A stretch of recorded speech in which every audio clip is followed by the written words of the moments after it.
Assalamualaikum warahmatullahi wabarakatuh. Halo semuanya, perkenalkan nama saya Nurul Febriana, NIM 2032119.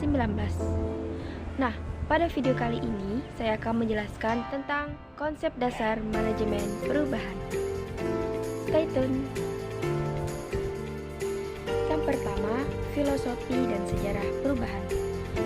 Teori Forge-Fehl dari Carl Lewin 1951 yang menyatakan bahwa perubahan akan terjadi jika ada dorongan untuk perubahan dan hambatan untuk menghilangkan perubahan. Dan adapun sejarah manajemen perubahan yakni terlihat dari konsep manajemen perubahan sudah ada sejak awal hingga pertengahan tahun 90-an.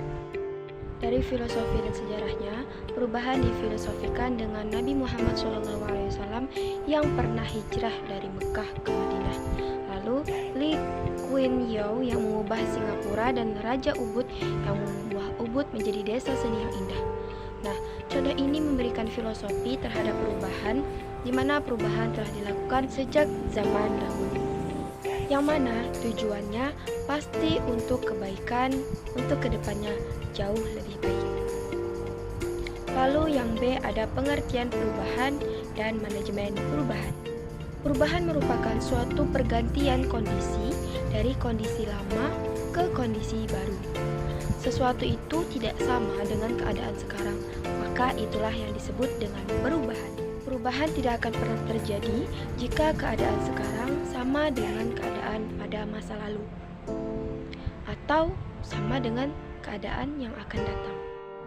Dan adapun manajemen perubahan adalah sebuah upaya dan pendekatan yang dilakukan secara terstruktur dan sistematis yang dimanfaatkan guna membantu individu, tim, ataupun organisasi dengan menerapkan sarana, sumber daya, dan pengetahuan dalam merealisasikan perubahan dari kondisi sekarang menuju suatu kondisi yang lebih baik secara efisien dan efektif untuk memperkecil dampak dari proses perubahan itu.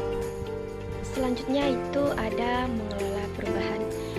Nah, mengelola perubahan ini adalah seni untuk memproses di mana perubahan sistem yang dilakukan secara terkendali dan mengikuti kerangka kerja yang ditentukan atau model sampai pada batas tertentu.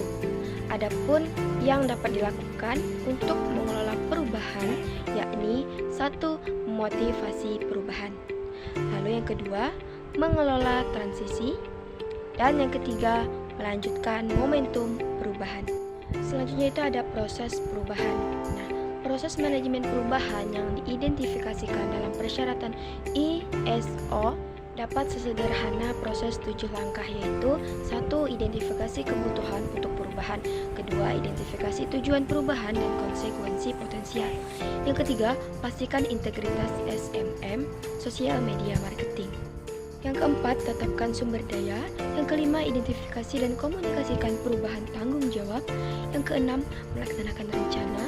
Dan ketujuh, pastikan efektivitas implementasi. Selanjutnya yaitu lingkungan perubahan. Jika suatu organisasi terus-menerus berubah agar supaya tidak mengganggu tempat ekologisnya, maka organisasi harus berubah atau menyesuaikan diri, tetapi perubahan yang salah akan merusak organisasi, sehingga banyak perubahan yang dapat akan membuat organisasi tetap variabel.